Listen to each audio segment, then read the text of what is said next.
ಚಿನ್ನದ ನಾಡು ಕೋಲಾರದಲ್ಲಿ ಕೈ ನಾಯಕರ ಬಣ ಬಡಿದಾಟ. ಸಚಿವ ಕೆಎಚ್ ಮುನಿಯಪ್ಪ ರಮೇಶ್ ಕುಮಾರ್ ನಡುವೆ ಮಹಾಯುದ್ಧ. ಕೋಲಾರದ ಕೈ ನಾಯಕರ ಬಣ ಬಡಿದಾಟ ಬಿಜೆಪಿಗೆ ವರದಾನವಾಗುತ್ತಾ?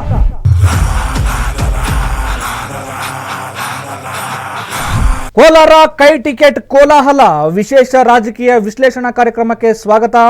ನಾನು ಕೆಜೆ ಹಳ್ಳಿ ಸುರೇಶ್. ಪ್ರೀತಿಯ ಸ್ನೇಹಿತರೆ, ಚಿನ್ನದ ನಾಡು ಕೋಲಾರವನ್ನ ಕಬ್ಜಾ ಮಾಡ್ಕೊಳ್ಳೋದಿಕ್ಕೆ ಇದೀಗ ಕೈಪಾಳಯದಲ್ಲಿ ಕದನ ಶುರುವಾಗಿರುವಂತಹದ್ದು. ಸಚಿವ ಕೆಎಚ್ ಮುನಿಯಪ್ಪ ಅವರು ತಮ್ಮ ಅಳಿಯನಿಗೆ ಟಿಕೆಟ್ ಕೊಡಲೇಬೇಕು ಅಂತ ಬಿಗಿಪಟ್ಟು ಹಿಡಿದಿರೋದ್ರಿಂದ ಅವರ ವಿರೋಧಿ ಬಣ ಆಗಿರುವಂತಹ ರಮೇಶ್ ಕುಮಾರ್ ಅವರ ಬಣ ಈಗ ಒಂದು ರೀತಿ ಬಂಡಾಯವನ್ನ ಸಾರಿರುವಂತಹದ್ದು. ಯಾಕೆಂದ್ರೆ ಟಿಕೆಟ್ ಅನ್ನ ಕೆಎಚ್ ಮುನಿಯಪ್ಪ ಅವ್ರಿಗೆ ಕೊಡಬಾರ್ದು, ಯಾವುದೇ ಕಾರಣಕ್ಕೂ ನಾವು ರಾಜೀನಾಮೆ ಕೊಡ್ತೀವಿ ಅಂತೇಳಿ ದೊಡ್ಡ ಹೈಡ್ರಾಮಾ ರಾಜಕೀಯ ರಾಜೀನಾಮೆ ಕೊಡುವಂತ ಪ್ರಹಸನ ನಿನ್ನೆ ಎಲ್ಲ ನಡೆದಿರುವಂತಹದ್ದು. ಸಭಾಪತಿಯವ್ರನ್ನ ಭೇಟಿ ಮಾಡಿ ನಾವು ರಾಜೀನಾಮೆ ಸಲ್ಲಿಸ್ತೀವಿ ಅಂತೇಳಿ ಒಂದು ದೊಡ್ಡ ರಾಜಕೀಯ ಹೈಡ್ರಾಮಾನೇ ಆಯಿತು. ಕೊನೆಗೆ DCM ಮತ್ತು CM ಅವರು ಫೋನ್ ಮಾಡಿ ಯಾವುದೇ ಕಾರಣಕ್ಕೂ ರಾಜೀನಾಮೆ ಕೊಡೋ ಕೆಲಸವನ್ನ ಮಾಡಬೇಡಿ, ನಾವು ಕರೆಸ್ಕೊಂಡು ಮಾತಾಡ್ತೀವಿ ಅಂತ ಹೇಳಿದ್ದಾರೆ. ಆದರೆ ಈಗ ಕೋಲಾರದ ಈ ಲೋಕಸಭಾ ಕ್ಷೇತ್ರದ ಕೈ ಟಿಕೆಟ್ ಕದನ ಇದೆಯಲ್ಲ, ಅದು ಬಿಜೆಪಿಗೆ ವರದಾನ ಆಗುತ್ತಾ ಅನ್ನುವಂಥ ವಾತಾವರಣವು ಮತ್ತು ರಾಜಕೀಯ ಚರ್ಚೆಗಳು ನಡೀತಿರುವಂಥದ್ದು. ಈಗ ನೋಡಿ, ಕೋಲಾರದಲ್ಲಿ ಪರಿಸ್ಥಿತಿ ಹೇಗಿದೆ ಅಂದರೆ, ಕೆಎಚ್ ಮುನಿಯಪ್ಪ ಅವರು ಅವರ ಅಳಿಯ ಪೆದ್ದಣ್ಣ ಅವರಿಗೆ ಟಿಕೆಟ್ ಕೊಡಬೇಕು ಅಂತೇಳಿ ಅವರು ಭಾರಿ ಲಾಬಿ ಮಾಡ್ತಾ ಇದ್ದಾರೆ. ಆದರೆ ರಮೇಶ್ ಕುಮಾರ್ ಬಣದಲ್ಲಿರುವಂತಹ ನಾಯಕರಿದ್ದಾರಲ್ಲ, ಕೆಎಚ್ ಮುನಿಯಪ್ಪ ವಿರುದ್ಧ ಸಿಡಿದೆದ್ದಿರುವಂಥದ್ದು MLCಗಳಾದ ಅನಿಲ್ ಕುಮಾರ್, ನಜೀರ್ ಅಹಮದ್, ಮಾಲೂರು ಶಾಸಕ ನಂಜೇಗೌಡ, ಕೋಲಾರ ಶಾಸಕ ಕೊತ್ತೂರು ಮಂಜುನಾಥ್, ಬಂಗಾರಪೇಟೆ ಶಾಸಕ ನಾರಾಯಣಸ್ವಾಮಿ ಸೇರಿ ಪ್ರಮುಖ ಶಾಸಕರು ಒಂದು ರೀತಿ ವಿರುದ್ಧ ನಿಂತಿರುವಂಥದ್ದು. ಯಾವುದೇ ಕಾರಣಕ್ಕೂ ಕೆಎಚ್ ಮುನಿಯಪ್ಪ ಅವರಿಗೆ ಟಿಕೆಟ್ ಕೊಡಬಾರ್ದು ಅನ್ನುವಂಥದ್ದು. ಈಗ ಕೋಲಾರದ ಒಂದು ಜಾತಿಯ ಬಲಾಬಲ ನೋಡಿದ್ರೆ ಅಲ್ಲಿ ಕೆಎಚ್ ಮುನಿಯಪ್ಪ ಅವರು ಎಡಗೈ ಸಮುದಾಯಕ್ಕೆ ಸೇರ್ತಾರೆ, ಅಂದರೆ ದಲಿತರಲ್ಲೇ ಎಡಗೈ ಸಮುದಾಯ ಅನ್ನುವಂಥದ್ದು. ಆದರೆ ಅಲ್ಲಿ ಕೋಲಾರದಲ್ಲಿ ಬಲಗೈ ಸಮುದಾಯದ ಜನಸಂಖ್ಯೆ ಬಾಹುಳ್ಯ ಪ್ರಾಬಲ್ಯ ಹೆಚ್ಚಿರೋದ್ರಿಂದ ಅಲ್ಲಿರುವ ಶಾಸಕರು ಕೆಎಚ್ ಮುನಿಯಪ್ಪ ಅವರು ಎಡಗೈ ಸಮುದಾಯಕ್ಕೆ ಬರ್ತಾರೆ. ಹಾಗಾಗಿ ಬಲಗೈ ಸಮುದಾಯ ಇಲ್ಲಿ ಕೋಲಾರ ಕ್ಷೇತ್ರದಲ್ಲಿ ಹೆಚ್ಚಿನ ಜನಸಂಖ್ಯೆ ಇದೆ, ಅವರಿಗೆ ಅವಕಾಶವನ್ನು ಮಾಡಿಕೊಡ್ಬೇಕು ಅನ್ನುವಂಥದ್ದು. ಅಂದರೆ ಮೊದಲಿಂದಲೂ ಕೆಎಚ್ ಮುನಿಯಪ್ಪ ಮತ್ತು ರಮೇಶ್ ಕುಮಾರ್ ನಡುವೆ ರಾಜಕೀಯ ವೈಷಮ್ಯ ಇತ್ತು, ಅದು ಈಗ ಕೂಡ ಮುಂದುವರಿತಿದೆ ಅನ್ನುವಂಥದ್ದು. ಹಾಗಾಗಿ ಒಂದು ವೇಳೆ ಏನಾದರೂ ಕೆಎಚ್ ಮುನಿಯಪ್ಪ ಅವರ ಅಳಿಯನಿಗೆ ಟಿಕೆಟ್ ಕೊಟ್ಟರೆ ನಾವು ರಾಜೀನಾಮೆ ಕೊಡೋದಕ್ಕೂ ತಯಾರಿದ್ದೀವಿ ಅಂತೇಳಿ ಈಗಾಗಲೇ ದೊಡ್ಡ ಪ್ರಹಸನ ಮಾಡಿದ್ದಾರೆ. ಹಾಗಾಗಿ ಒಂದು ರೀತಿ ಕೈಪಾಳ್ಯಕ್ಕೆ ದೊಡ್ಡ ತಲೆನೋವಾಗಿರುವಂಥದ್ದು. ಮುಖ್ಯಮಂತ್ರಿ ಸಿದ್ದರಾಮಯ್ಯ ಮತ್ತು DCM DK ಶಿವಕುಮಾರ್ ಒಂದು ಮಹತ್ವದ ಸಭೆಯನ್ನು ಇವತ್ತು ಮಾಡೋರಿದ್ದಾರೆ. ಅವ್ರನ್ನ ಕರೆಸ್ಕೊಂಡು ಭಿನ್ನಮತವನ್ನು ಶಮನ ಮಾಡೋ ಕೆಲಸವನ್ನು ಮಾಡಬೇಕು ಅನ್ನುವಂಥ ಒಂದು ದೊಡ್ಡ ಚಾಲೆಂಜ್ ಎದುರಾಗಿರುವಂಥದ್ದು. ಇದರ ನಡುವೆ ಕೋಲಾರದ ಬಂಡಾಯ ಬಣ ಇದೆಯಲ್ಲ, ಇದೀಗ ರಮೇಶ್ ಕುಮಾರ್ ಅವರ ಬಣ ಇದೆಯಲ್ಲ, ಅವರು ಯಾರಿಗೆ ಅಂದರೆ CM ಮುನಿಯಪ್ಪ ಅವರಿಗೆ ಟಿಕೆಟನ್ನು ನೀವು ಕೊಡಬೇಕು ಅನ್ನುವಂಥದ್ದು. ಯಾಕೆಂದರೆ ಕೆಎಚ್ ಮುನಿಯಪ್ಪ ಅವರು ಸುಮಾರು ಒಂದು 35 ವರ್ಷಗಳ ಕಾಲ ಸುದೀರ್ಘವಾದ ರಾಜಕಾರಣ ಮಾಡ್ಕೊಂಡು ಬಂದಿದ್ದಾರೆ. ಆಮೇಲೆ ಅವರ ಮಗಳು ಕೂಡ KGF ಶಾಸಕಿಯಾಗಿದ್ದಾರೆ. ಹಾಗಾದರೆ ಬೇರೆಯವರು ಬೆಳೆಯೋದಕ್ಕೆ ಬೇಡವ ಅವಕಾಶಗಳು, ಬೇರೆಯವ್ರಿಗೆ ಅವಕಾಶ ಮಾಡಿಕೊಡಿ ಅನ್ನುವಂಥದ್ದು ರಮೇಶ್ ಕುಮಾರ್ ಅವರ ಬಣ. ಜೊತೆಗೆ ಬಲಗೈ ಸಮುದಾಯಕ್ಕೆ ನೀವು ಹೆಚ್ಚಿನ ಆದ್ಯತೆಯನ್ನು ಕೊಟ್ಟಿಲ್ಲ, ಅಂದರೆ ದಲಿತರಲ್ಲೇ ಬರುವಂಥ ಬಲಗೈ ಬಣಕ್ಕೆ ಹೆಚ್ಚಿನ ಆದ್ಯತೆ ಕೊಟ್ಟಿಲ್ಲ. ಬೇರೆ ಬೇರೆ ಕಡೆ ಎಡಗೈ ಸಮುದಾಯದಕ್ಕೆ ನೀವು ಅವಕಾಶವನ್ನು ಕೊಟ್ಟಿದ್ದೀರಿ. ಈ ಭಾಗದಲ್ಲಿ ಮತಗಳು ಹೆಚ್ಚಿದ್ದಾವೆ, ಅಂದರೆ ದಲಿತರಲ್ಲೇ ಬರುವಂಥ ಬಲಗೈ ಸಮುದಾಯದ ಮತಗಳು ಹೆಚ್ಚಿವೆ. ಹಾಗಾಗಿ ಆ ನೆಲೆಯಲ್ಲಿ ನೀವು ಕೋಲಾರದಲ್ಲಿ ಬಲಗೈ ಸಮುದಾಯವನ್ನು ಪ್ರತಿನಿಧಿಸುವಂಥ CM ಮುನಿಯಪ್ಪ ಅವರಿಗೆ ಟಿಕೆಟನ್ನು ಕೊಡಬೇಕು ಅನ್ನುವಂಥದ್ದು ರಮೇಶ್ ಕುಮಾರ್ ಅವರ ಬಣದ ಒಂದು ವಾದ. ಮುಖ್ಯಮಂತ್ರಿಗಳು ಒಂದು ಸಭೆಯನ್ನು ನಮ್ಮೆಲ್ಲ ಮುಖಂಡರನ್ನು ಕರೆಸಿ, ಶಾಸಕರನ್ನ, ಮಾಜಿ ಶಾಸಕರನ್ನ, ವಿಧಾನ ಪರಿಷತ್ ಸದಸ್ಯರನ್ನ ಕರೆಸಿ ಒಂದು ಸಭೆ ಆಯ್ತು. ಆ ಸಭೆಯಲ್ಲಿ ಸಂಪೂರ್ಣವಾದ ಅಧಿಕಾರವನ್ನ ಮುಖ್ಯಮಂತ್ರಿಗಳು ಮತ್ತು ಉಪಮುಖ್ಯಮಂತ್ರಿಗಳು ಬಿಟ್ಟಿದೆ.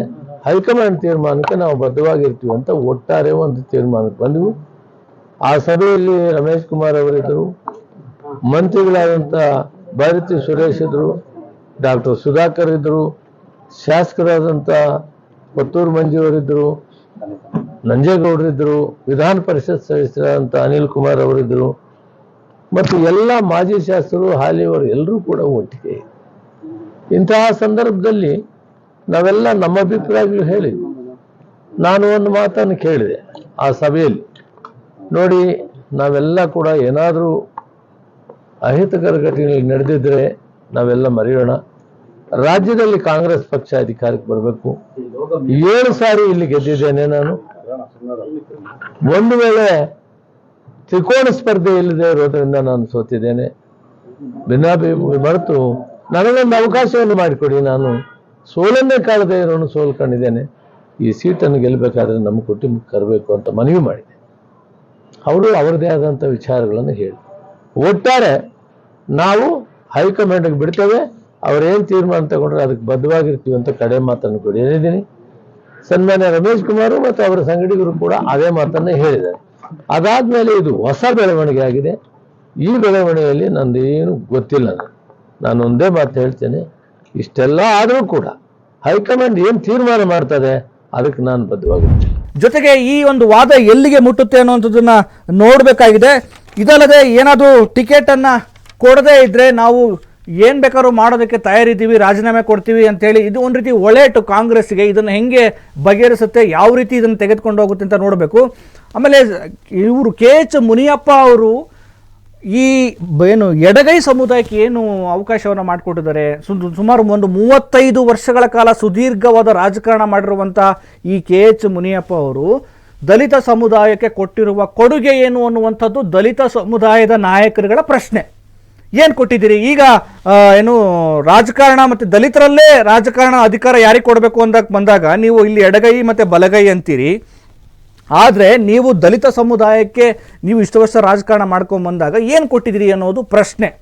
ಇದಲ್ಲದೆ KH ಮುನಿಯಪ್ಪ ಅವರ ಬಣವಾದ ಏನಂದರೆ, ನೀವೇನಾದರೂ ಏನು ದಲಿತರಲ್ಲೇ ಬರುವಂಥ ಎಡಗೈ ಸಮುದಾಯಕ್ಕೆ ನೀವು ಟಿಕೆಟನ್ನು ಕೊಡದೇ ಇದ್ದರೆ ರಾಜ್ಯವ್ಯಾಪಿ ನಾವು ಹೋರಾಟ ಮಾಡ್ತೀವಿ, ಮತ್ತು ರಾಜ್ಯದ ಬೇರೆ ಬೇರೆ ಲೋಕಸಭಾ ಕ್ಷೇತ್ರದಲ್ಲಿ ದಲಿತರು ಹೆಚ್ಚಿರುವ ಕ್ಷೇತ್ರಗಳಲ್ಲಿ ನಾವು ಯಾವ ರೀತಿಯ ರಾಜಕೀಯ ಪಾಠವನ್ನು ಕಲಿಸಬೇಕು ಅನ್ನುವಂಥ ಎಚ್ಚರಿಕೆಯನ್ನು ಕೊಡ್ತಾ ಇದ್ದಾರೆ. ಹಾಗಾಗಿ ಇಲ್ಲಿ ಒಂದು ಕಡೆ KH ಮುನಿಯಪ್ಪ ಅವರನ್ನ ನಿಭಾಯಿಸಬೇಕಾಗಿದೆ, ಇನ್ನೊಂದು ಕಡೆ ರಮೇಶ್ ಕುಮಾರ್ ಅವರ ಬಣವನ್ನು ನಿಭಾಯಿಸಬೇಕಾಗಿದೆ. ಈ ಎರಡೂ ಬಣಗಳ ನಡುವಿನ ಬಡದಾಟ BJPಗೆ ವರದಾನ ಆಗುತ್ತಾ, ಅಥವಾ ಇದನ್ನು JDS ಏನಾದರೂ ಲಾಭ ಮಾಡ್ಕೊಳ್ಳೋದಕ್ಕೆ ಪ್ರಯತ್ನ ಪಡುತ್ತಾ? ಯಾಕೆಂದರೆ ಮೈತ್ರಿ ಮಾಡ್ಕೊಂಡಿದ್ದಾರೆ. ಆ ಮೈತ್ರಿ ಏನು ಕಾಂಗ್ರೆಸ್ ಪಾಳಯದಲ್ಲಿರುವ ಈ ಬೇಗುದಿ ಕಮಲ ಪಾಳ್ಯಕ್ಕೆ ರಾಜಕೀಯ ಲಾಭವನ್ನು ಏನಾದರೂ ತರುತ್ತಾ ಅನ್ನುವಂಥದ್ದನ್ನು ನೋಡಬೇಕಾಗಿದೆ. ಹಾಗಾಗಿ ಮಹತ್ವದ ಮೀಟಿಂಗ್ ಇವತ್ತು ನಡೆಯುತ್ತೆ. ಮುಖ್ಯಮಂತ್ರಿ ಮತ್ತು DCM ಸೇರಿ ಸ್ಥಳೀಯ ನಾಯಕರು ಏನಿರಲ್ಲ, ಈ ಕೋಲಾರ ಭಾಗದ ಎಲ್ಲ ಸ್ಥಳೀಯ ನಾಯಕರನ್ನ ಸೇರಿಸ್ಕೊಂಡು ಒಂದು ಮಹತ್ವದ ನಿರ್ಣಯನ ತೆಗೆದುಕೊಳ್ತಾರೆ. ಆದರೆ ಇನ್ನೇನು ಟಿಕೆಟ್ ಆದರೂ ಕನ್ಫರ್ಮಾಗಿ ಘೋಷಣೆ ಆಗಿಲ್ಲ ಕೋಲಾರ ಲೋಕಸಭಾ ಕ್ಷೇತ್ರಕ್ಕೆ. ಕೋಲಾರ ಲೋಕಸಭಾ ಕ್ಷೇತ್ರ KH ಮುನಿಯಪ್ಪ ಅವರು ಅಳಿಯಗೆ ಕೊಡ್ತಾರೆ ಅನ್ನುವಂಥ ಸುದ್ದಿ ಹೊರ ಬೀಳ್ತಿದ್ದಂತೆ ಈ ಎಲ್ಲ ರಾಜಕೀಯ ಹೈಡ್ರಾಮಾಗಳು ಪ್ರಹಸನ ನಡೆದಿರುವಂಥದ್ದು.